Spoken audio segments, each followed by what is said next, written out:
Today in the news, we got some Radeon in our galaxy and we cover a cheese-grated PC. What's up guys, I'm Snows and this is your boot sequence.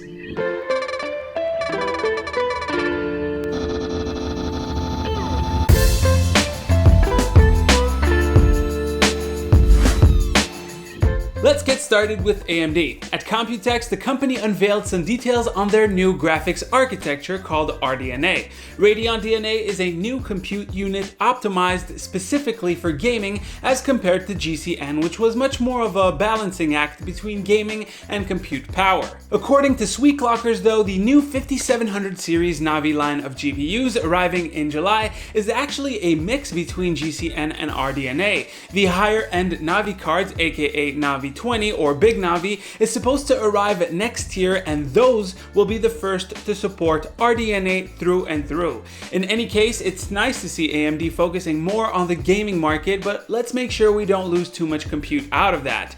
Also, keep in mind that these are speculations, so keep the grain of salt in the wound.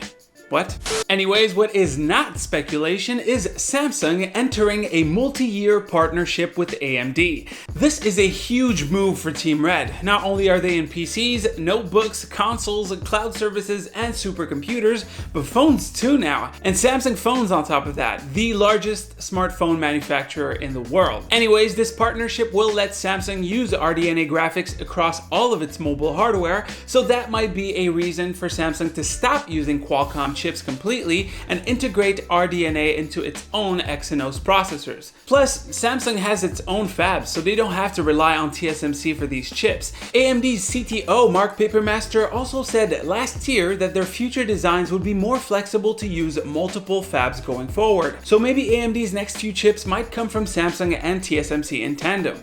Next up, we had Apple's WWDC today, so let's talk about it. First is the Apple Arcade. Looks like someone put some sense into Apple because now the Xbox One and PlayStation 4 controllers are being supported for the app. Then we had iOS 13 with dark mode, the Apple Watch, but anyways, we don't care about that. Let's get into the meat of it. The new Mac Pro. It's finally back as it was supposed to be, a proper tower computer. The design is kind of weird, honestly. I mean, I can't say I hate the cheese grater look, but I don't love it either. I guess it's too Apple-y for me. It uses a stainless steel frame and handle, which I guess looks nice, but the inside looks super clean. It will make the use of Intel's Xeons for up to 28 cores, 6 channels of memory, and configurable up to 1.5 terabyte of system memory.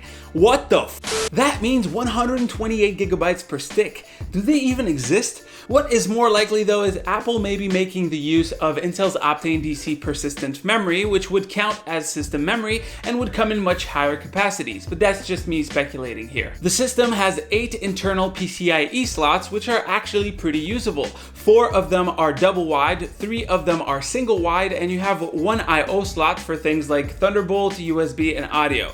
So really, there's only 7 PCIe slots. I mean, if you want to get technical, there are 10 of them, but anyways, let's move on to graphics, which gets really weird. It's called the Mac Pro Expansion, or MPX for short. It starts at a Radeon Pro 580X, and it's upgradable to a Vega 2 card with 32 gigabytes of HBM2. But this thing has 2 PCIe slots front to back. Not side to side like in our regular PCs, no, front to back. One for graphics and another to integrate Thunderbolt into the card. Now they say that this second port will be used for power too, and that the card will consume roughly 500 watts. The card is also fanless to allow it to be cooled by the rest of the system. The whole system has a 1400 watt power supply, and it is cooled by 3 thick propeller style fans and 1 centrifugal fan on the back. Oh, and you can attach wheels on it because why not? They then announced their new display, the Pro Display XDR. I'll just stick with the basic specs on this one. It has a 6K screen, nice, 1000 nits of brightness sustained with 1600 peak, which is really impressive for dynamic range. It's 32 inches and it uses Thunderbolt, which is quite nice nowadays. Now the pricing is also truly Apple. The Mac Pro starts at $6,000 for the base model with an 8-core Xeon, 32 gigabytes of RAM, a Radeon Pro 580X, and 256 gigabytes SSD.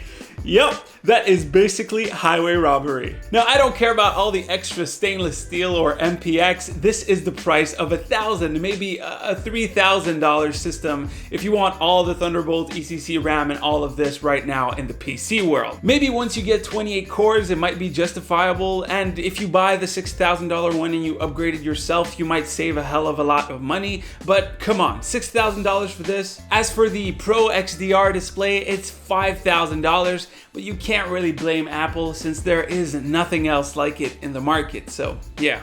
So, what do you guys think of the Mac Pro? Do you like the design? How about the MPX? As usual, you can leave your comments down below. I'll be right there to answer. You can click right here to see the latest video, right here to subscribe to the channel. Stay frosty, my dudes, and I'll see you on the next one. I'll try something different for the outro. Let me know what you think too.